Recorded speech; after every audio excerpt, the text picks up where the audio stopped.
Fabienne et son mari craquent il y a 2 ans pour cette maison des années 50, dans cette région du Ride, au nord de Strasbourg.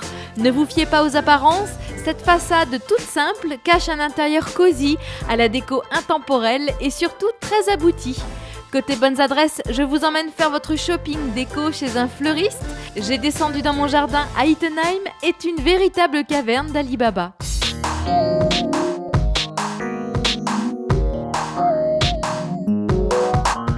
C'est une vraie surprise, Fabienne, ton intérieur. Merci.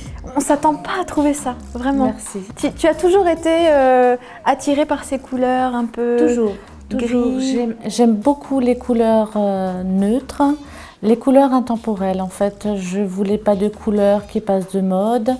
Je suis restée sur du beige. J'étais persuadée de pouvoir associer tout mon mobilier avec. Alors, c'est 2 ans de travaux, rien 2 que ans. pour l'intérieur. Rien que pour l'intérieur, 2 ans de travaux, 1 an pour l'intérieur de la maison et 1 an pour la dépendance. Ah, il y a une dépendance en plus. Oui, une Bon. petite dépendance. On a du pain sur la planche. Tout à fait. Alors moi, je suis contente de faire ta connaissance. Moi de même. Ton mari est magicien.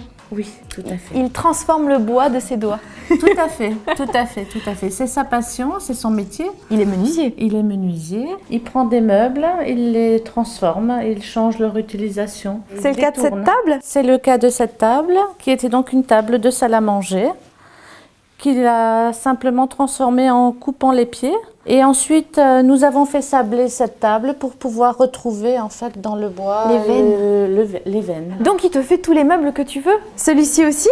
Celui-ci aussi, oui. Nous avons donc acheté de l'orme, ça c'est de l'orme. C'est de l'orme. Et donc, il a fabriqué la structure et il m'a mis cette planche dessus. Ce qui est beau, c'est que c'est un bois brut. C'est un bois brut, simplement huilé. Donc c'est à la fois des créations et à la fois des détournements d'objets. Oui, parce que vous avez choisi une maison où il n'y a pas beaucoup de bois finalement. Non, il y en a très peu. Il n'y en avait pas d'ailleurs dans cette maison. Et en fait, on a posé du parquet, donc ça a déjà donné de la chaleur. Et on a fait ressortir les poutres qui étaient cachées donc dans le plafond. Il y avait quand même des poutres. Il y avait des poutres, oui.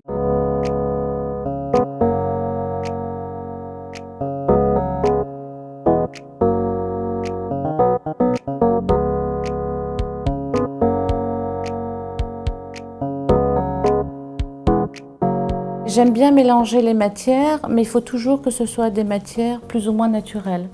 Il y a le verre, le bois, le tissu et le fer. Ça, on aime ce mélange de matières. En fait, la salle à manger et le salon sont de bonne taille, mais il te fallait un coin pour la télé. Tu voulais un peu la cacher. Oui. Tu voulais pas qu'on la voie. Je n'avais pas envie qu'on la voie de la salle à manger, donc on a décidé d'utiliser une partie de la pièce d'à côté. Il y avait un mur là. Il y avait un mur, nous avons abattu le mur et nous avons pris une partie de cette pièce pour faire donc une niche consacrée uniquement au coin télé. Ah, c'est voilà, très avec malin. des rangements à l'arrière, d'un côté les DVD, de l'autre côté les CD.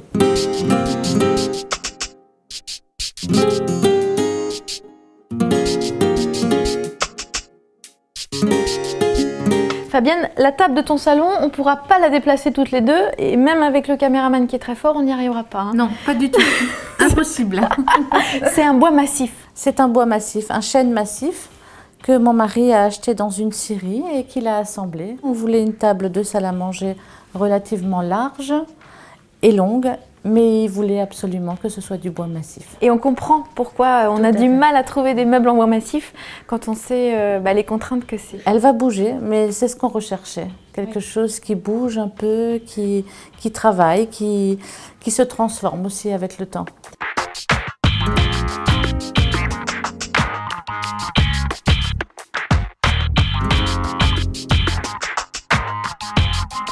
Elle n'est pas très grande, ta cuisine, mais alors, rien à dire sur l'aménagement, tout est optimisé. On a réussi à y placer tout ce qu'on voulait. Les grands réfrigérateurs Et oui. et les 3 fours, donc 2 fours et un micro-ondes. Et tu voulais un îlot central, Et je voulais un îlot central. qui du coup est très massif et prend beaucoup de place. Il prend beaucoup de place, mais c'était un souhait qu'on avait. Et donc, comme tu es très attachée à tout ce qui est déco, cette étagère, elle était indispensable pour mettre des éléments déco. Mais moi, ce que j'aime bien, c'est que tu as mis des luminaires en dessous. Pour éclairer le plan de travail et l'évier, on a inséré des petites lumières dans 3 panneaux de bois, puisqu'il a fallu en fait faire passer les câbles à l'intérieur. Ah, et donc oui, d'accord, d'où l'assemblage. Oui, on voit la délimitation. Mais ça, c'est très malin.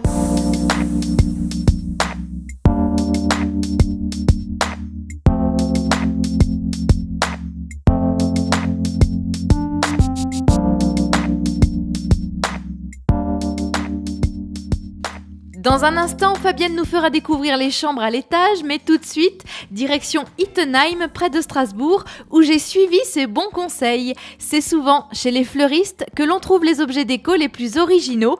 J'ai testé pour vous.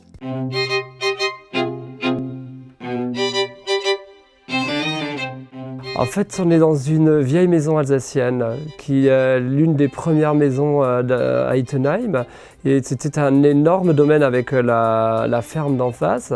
Et Napoléon a fait en fait couper le domaine en 2 pour faire passer la route de Paris. Voilà. J'avais envie de recréer un espace de vie où quand les gens viennent, ils viennent comme s'ils allaient rendre visite à un ami et qui se sentent tout de suite à l'aise. Ce qui était très important pour moi, c'était surtout d'avoir intérieur-extérieur. Il fallait pouvoir avoir les plantes, les fleurs, la décoration, mais aussi bien à l'intérieur qu'à l'extérieur. Recréer en fait un jardin sur du béton ou du pavé ou du dur pour montrer en fait aux gens qui ont des balcons ou des terrasses qu'on peut, avec balcon et terrasse, très bien avoir un extérieur végétal et vivant.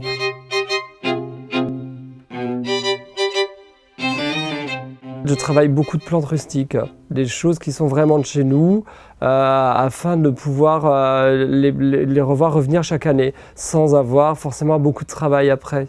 Et ça j'aime bien, parce que l'exotique, on est obligé de rentrer, on est obligé de pailler, et je trouve qu'on a de tellement belles plantes de chez nous et on n'en profite pas assez.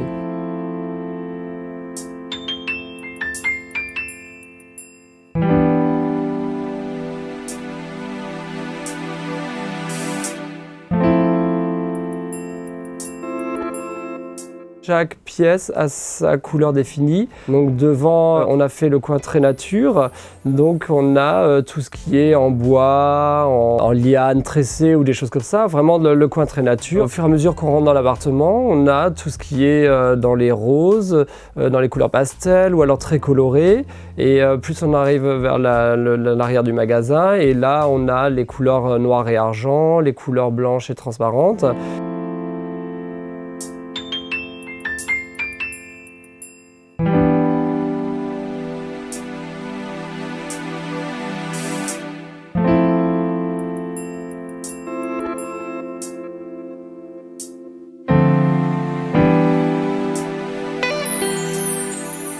La générosité, c'est l'un de mes bons côtés, on va dire. C'est pour ça qu'il y en a partout. Il y a ce côté toujours de devoir presque pousser les objets pour découvrir d'autres objets. Voilà. En fait, c'est des fois un peu comme les gens, on ne les connaît pas vraiment et quand on les voit la première fois, il y a une façade et quand on fouille un peu et qu'on se donne la peine de gratter, on voit quelque chose encore de plus intéressant derrière. Et ça, j'aime bien.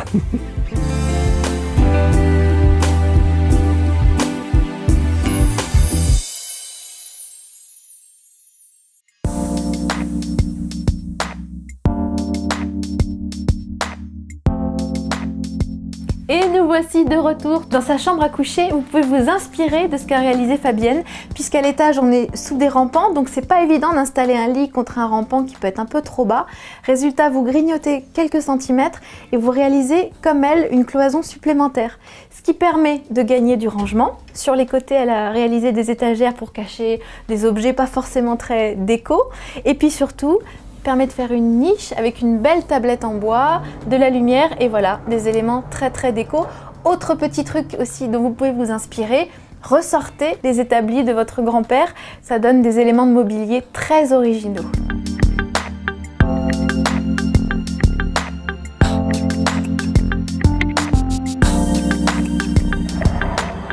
Donc là on est dans la chambre de ta fille, de ta grande fille.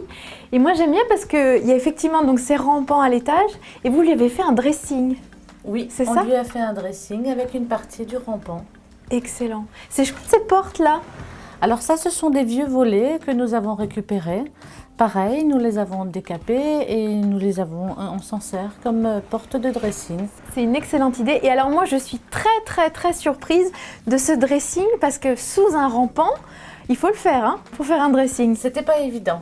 C'est ton mari qui l'a fait sur mesure? Il l'a fait sur mesure. On a acheté les éléments dans une grande enseigne et il les a mis aux mesures de la pièce. Et c'est du coup une belle surprise parce qu'on se rend compte qu'on peut avoir 2 penderies, 2 grandes étagères et même un espace tiroir comme ça. Avec une hauteur de quoi, 1m10, 1m20, 1m10. Pas plus.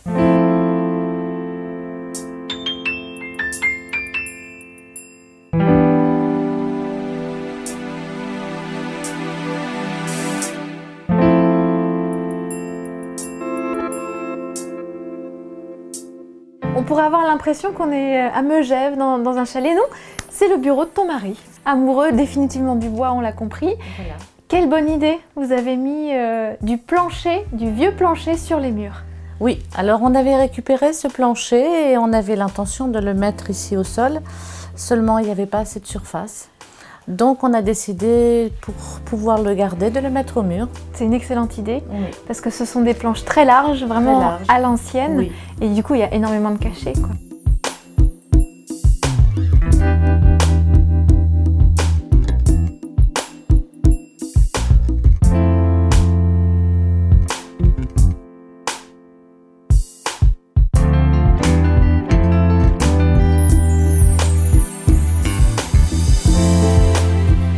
Quelle excellente idée ces placards, Fabienne.